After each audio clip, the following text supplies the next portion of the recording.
Let's get right to the newsmaker line. Congressman Tom Garrett, a member of the House Freedom Caucus. Congressman, wow, I really don't know where to begin, but it sounds to me like you guys are making at least one valiant effort here. Well, yeah, and then next year, all the people with R's beside their names will do the same thing, right? Everybody will be Freedom Caucus when they're in the minority.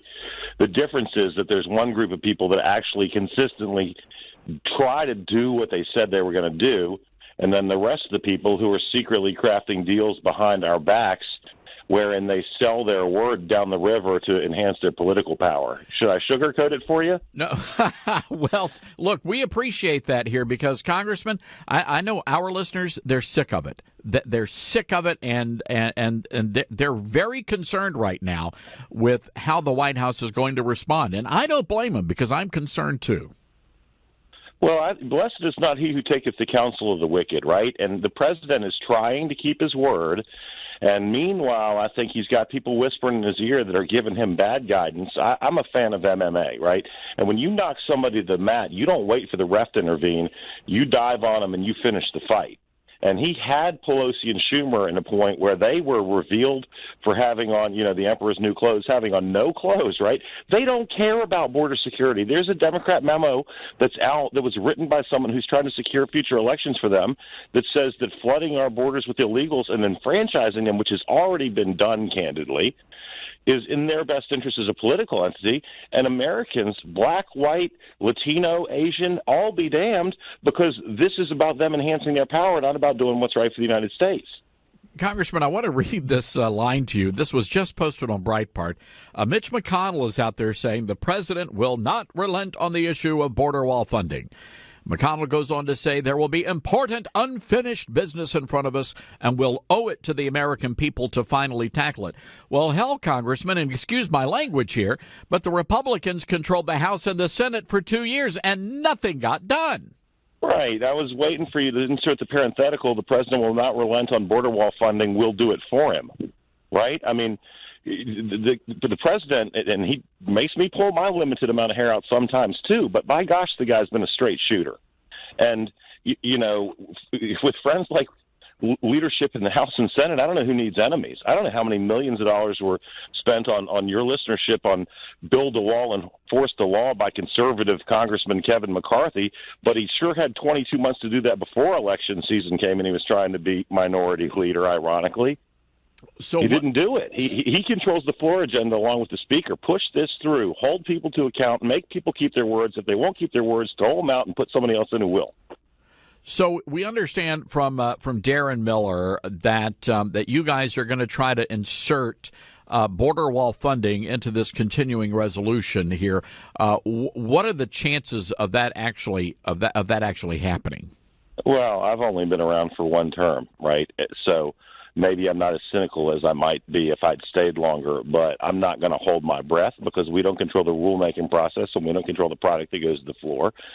So if you make me make a prediction, we'll do everything we can to hold people to keep their word, and we'll never even get a chance to vote on it.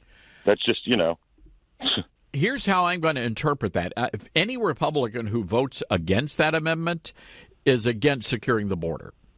Well, and you had, less than a decade ago, 80 members of the Senate vote to secure the border, to include people like Chuck Schumer, right? So at least the Democrats are being honest in their desire to have absolutely no border security, finally, right? You've got some shrinking number of Republicans who will say what they mean and mean what they say, and the others just have sort of decided this ball's rolling down the hill, and they're going to put on kabuki theater for the American people.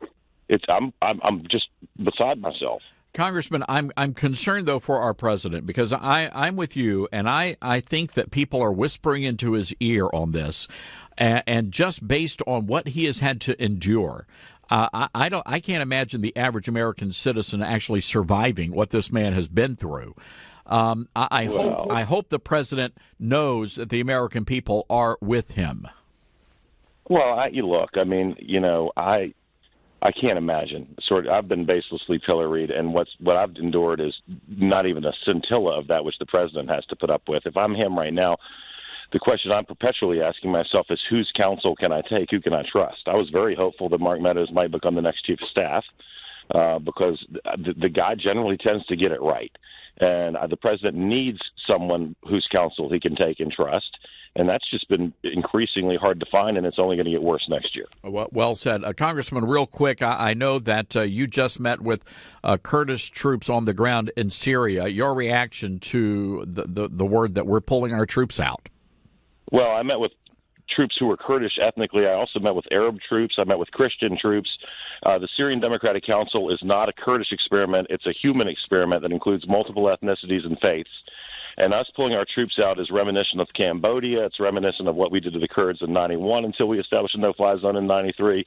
It's an absolute horrible paradigm. I've had meals with people who will die because we are creating a vacuum just like we did when Obama withdrew from Iraq, and power abhors a vacuum, right? And so this is horrible foreign policy. I would love 2 minutes of the president's time on this because the counsel he's taking is bad counsel.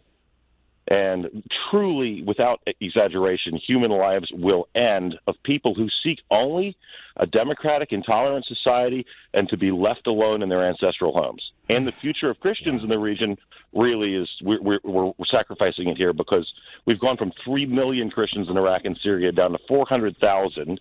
And the ones that are left will be carried out on pallets because they just won't leave their homes. And God bless them. But the United States doesn't need to fight. We just need to stay.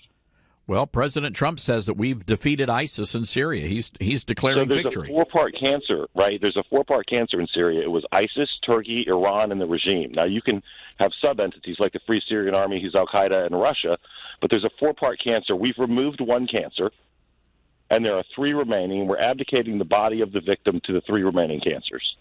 And to base policy on anything other than the reality that Turkey is not acting in anyone's interest but Erdogan's, etc., is misguided policy, but we do it again and again.